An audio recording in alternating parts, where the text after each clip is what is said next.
The streets of America filled with rage as they march through the road and have their voices center stage, sweat dripping from their foreheads and justice from their lips for another black soul taken from the world's grips.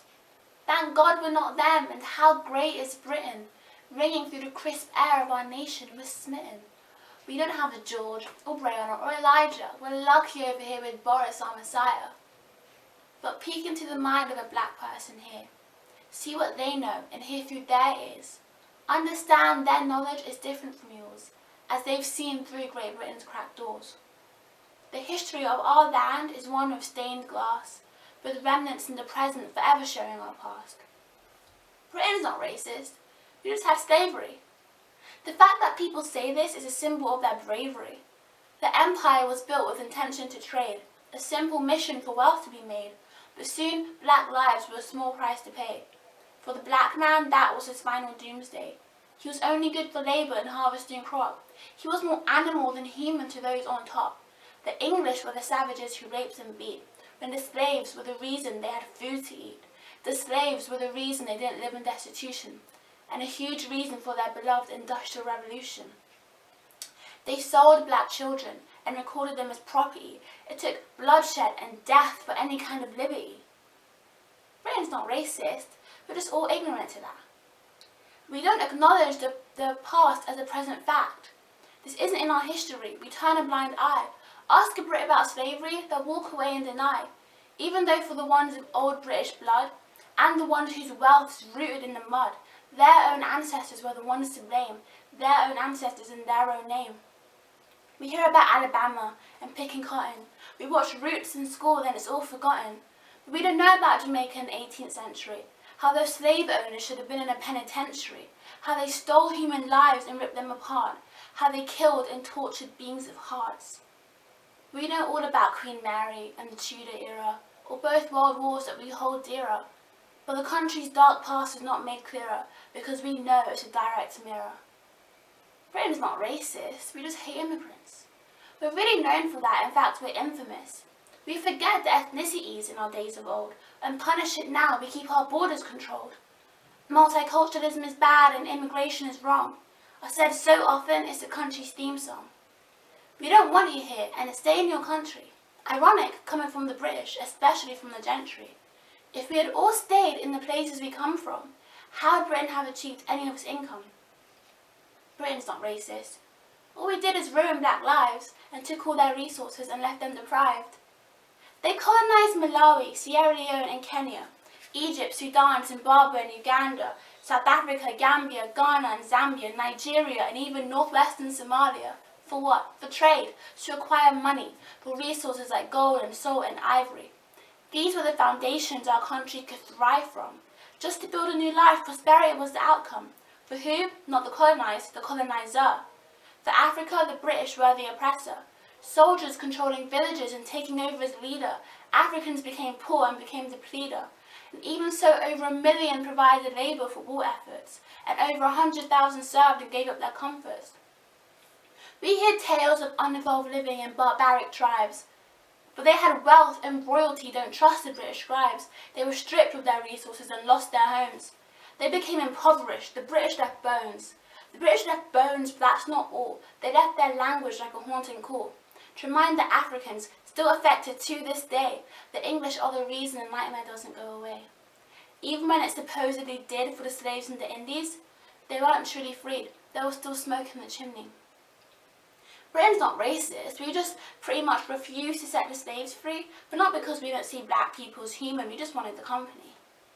For 6 to 12 years after their emancipation, they were still unpaid apprentices on the plantation. Slave owners were compensated for the loss of labour, while still working their slaves for free labour. Confusing, I know, it makes no sense, but you'll find, dealing with black lives, the lack of sense is dense. Clarity is a privilege given to the white majority. Uncertainty is a symptom to the black disease of inferiority. Britain's not racist, we just made the public today compensate for loss of slaves from back in the day. Let's go through some statistics and numbers. Here's some that occurred while we were in our deep slumbers. £20 million is what came out of the government budget. That's 40%, if that makes it easier to judge it. back in 1833 to buy freedom for slaves. That's $2.4 billion today. Britain was digging its own grave. The cost was so high it came out of taxpayers' money, and we didn't stop paying until 2015. That's not funny. Descendants of slaves whose family were put through the tyranny were paying off the people who enslaved their ancestry. And without their knowledge, this wasn't on anyone's minds, while the government snatched our money and robbed us blind. Britain's not racist. We just treat our immigrants like animals, even when they built and fixed this country when it was diagonal. I don't want to hear about lazy immigrants from you, from a race of people who enslaved others to do work they didn't want to do. The diversity in this country is representative of what Britain was built on, travelling across the world to a place to enrich lives, to make their worries as good as gone. Forgetting about the empire and what they did is the exact same concept, and that's well hid. Except the brown man on the train or black woman across the street didn't rape, kill, invade and torture to make their ends meet. Britain doesn't like immigrants, even the ones they asked for, like the hundreds of Caribbeans that arrived on Britain's shore. Yes, I'm talking about Windrush, one of our country's biggest scandals, because apparently letting people live is too much for Britain to handle. 1948, the country was struggling. After the war, there was a lot they were juggling. They needed nurses, railway people and other manual workers, so they turned to the Commonwealth, and they became the searchers. Hundreds of responses came from the Caribbean, as they promised them a life just like any European. The ship docked at Essex, there were even children there, wide-eyed with anticipation while breathing in the English air. Without these workers, this country couldn't be the grand kingdom that the whole world sees. But we ignore that, abuse we implicate. I'm talking the Notting Hill riots of 1958. Britain's not racist, we just don't appreciate or respect the race of people that saved our necks. A black man was assaulted for enjoying a drink with a blonde woman, simple, there is no hoodwink. But some took that sight as a threat. Soon brutality in the streets of London met. And thus began the weeks of violence against the black race, for no reason besides the fact that Britain is not a black safe space. They refused Windrush housing or a place to live. They forced them into the slums when they had everything to give. They took their work and accepted their exertion, but they didn't do the same for their humanity or person. In return, the Windrush children were met with legal changes, where their citizenship was altered despite being here for ages. Those children travelled here on their late parents' passports, so when they passed away, their identity had no reports. The government called them illegal and said this isn't their home, despite living and working here for decades and being a part of the British genome. They were denied medical care, jobs, and their livelihoods. Constant questions about deportation and when they'd be out of the woods. The government's attempting compensation, and the cost will be tough, and what these people had to and still do endure. Will this even be enough? Some may have already been deported, and some lives are already forever distorted. Britain's not racist, our politicians are. But that's just them, from us, they're far. Winston Churchill was a racist, there is no discussion. He wanted to keep England white and he got no repercussions. In 1964, the Tories coined, if you want an N-word for a neighbour, vote Labour. 1968, Enoch Powell said there'd be rivers of blood if we let immigrants in. That should have dragged his name through the mud. 1978, the infamous Margaret Thatcher. Britain is swamped by people of a different culture.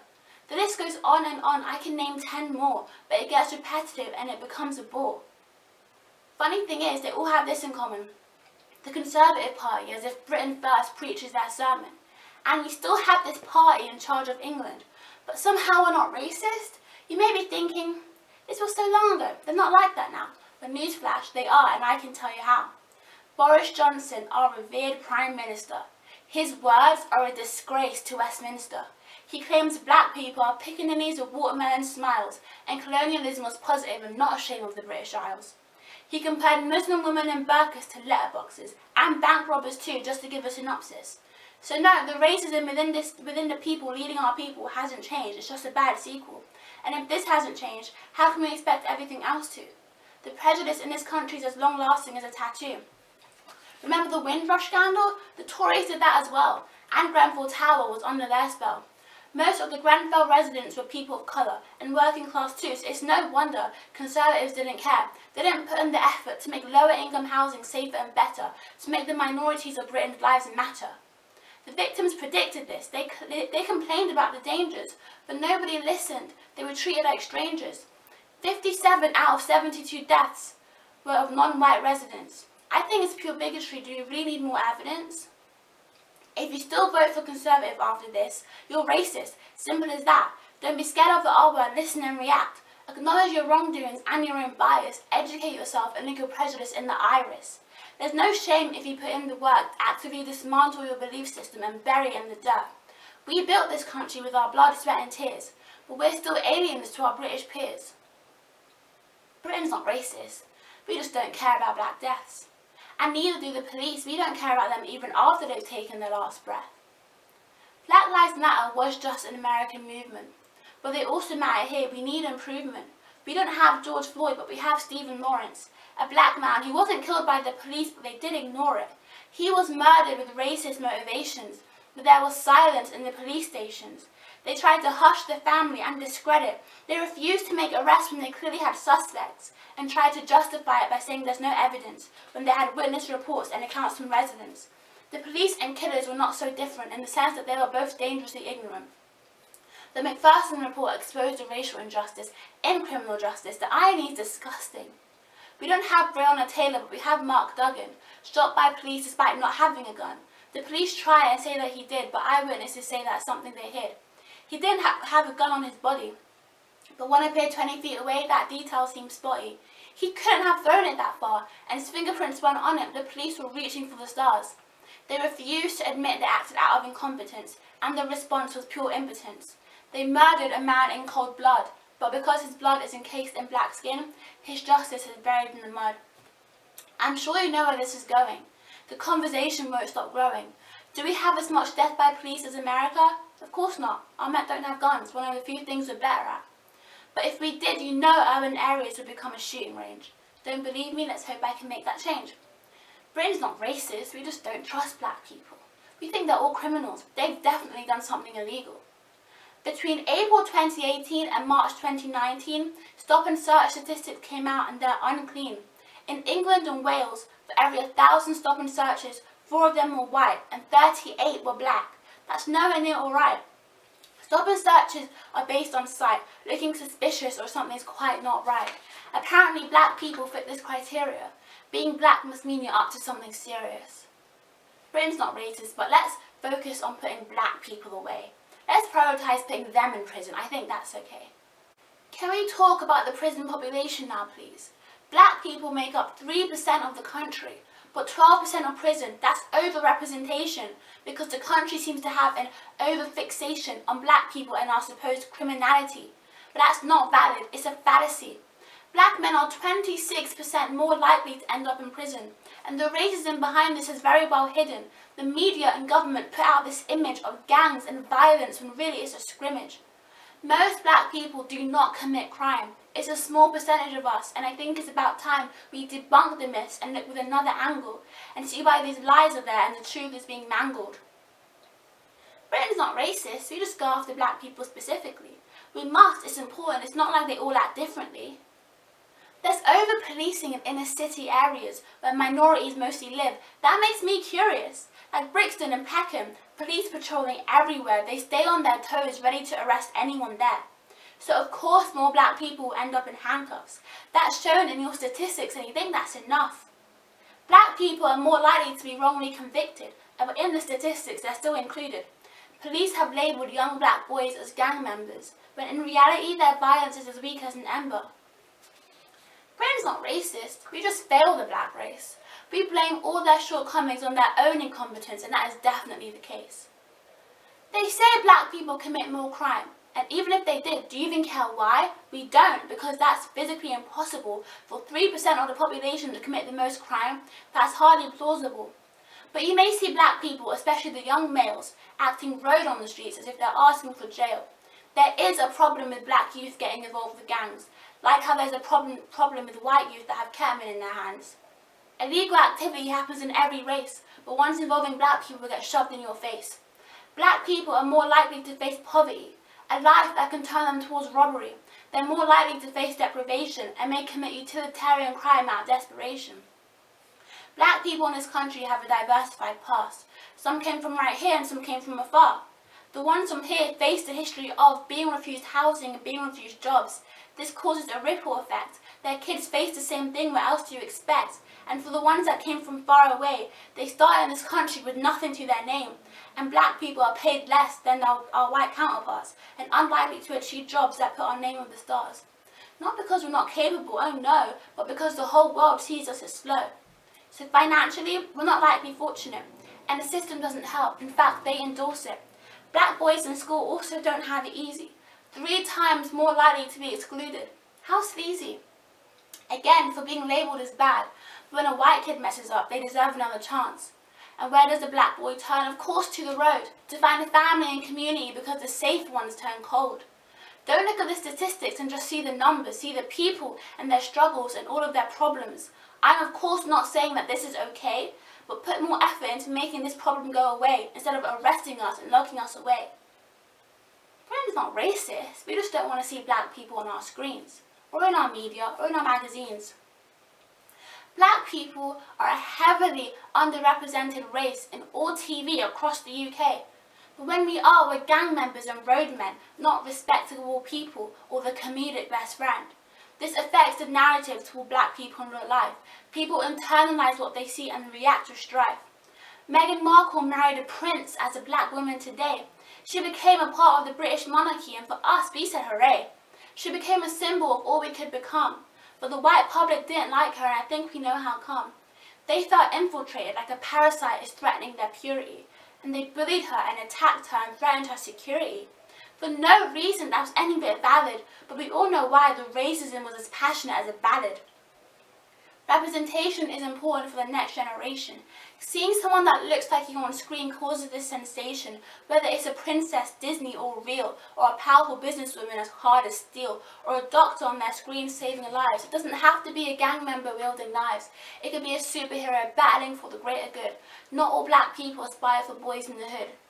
A little black child seeing themselves reflected in the screen as something powerful and something serene could change their life depending on what route is taken. Something good or bad, but the good has been forsaken. We need to see more black stories being told. We need to see more black faces, young and old. We're part of the narrative as much as our white counterparts. So let's see that. Can the diversification start? Britain's not racist, we just don't want black people working for us in Britain.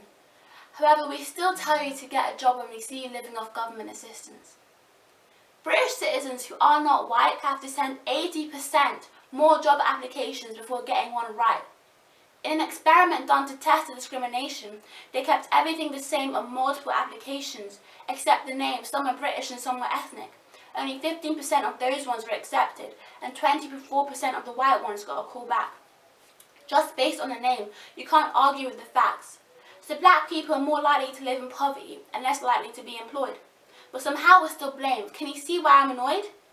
Race discrimination at work is illegal, but hair discrimination is perfectly legal, which doesn't make sense since they're one and the same. Our hair can play in with our race in the same way as our name. All black women look different. There is no set kind. Different skin tones, different hair. There isn't one type. But commonly our hair can be coily and kinky and large and puffy, but they'd rather have it dinky. They don't like our braids or our dreads. They want our hair to match the hair on their heads. But just because ours is different doesn't mean it's bad. There's no shame in being vociferous.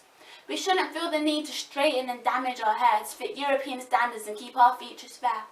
That isn't who we naturally are. We won't erase our culture. To us that is bizarre. But this is our country. You should fit in with us. This is our country too, which we've already discussed. Apparently our hair isn't professional, but I think it's unprofessional to be this obsessional. Britain's not racist, we just let black people suffer and die. Our NHS cares more about white lives. We're 50% less likely to receive pain medication. You think we're stronger than you, so you react with hesitation. We're not all druggies just seeking a thrill. Our bodies are the same as yours and will do what yours will. We're twice as likely to have police involvement in an episode of psychosis because you think we're scary when there's a diagnosis. Black women are 5 times more likely to die in childbirth. 5 times! That's terrifying and a problem we need to unearth. Women have complained about feeling a lack of empathy, a coldness from their doctors, including during pregnancy. Again, our bodies are not built stronger than yours. We don't have a higher pain tolerance, but we're still being told to endure. The only difference between you and I is the colour of our skin. There's nothing more that meets the eye. Do you see how stupid it is to discriminate over a shade and a colour? How can you hate? This doesn't just apply to the black person. Britain hates any race that's not white, and for that I am certain. But this isn't a lay down and die situation. We demand fair treatment and to be free from speculation. We demand this war on our race comes to an end. We demand reparations and for society to go on the mend. Black people have given absolutely no reason for people to treat us like we've committed treason, to kill us and hurt us and refuse us a good life, to keep us down in the dirt and bombard us with strife, to make us feel ugly and worthless inside, to make us consider running away to hide, to make us feel like we may not have a future, to make us feel like the white winner's loser, to put a bullseye on our faces. But of course, Britain's not racist.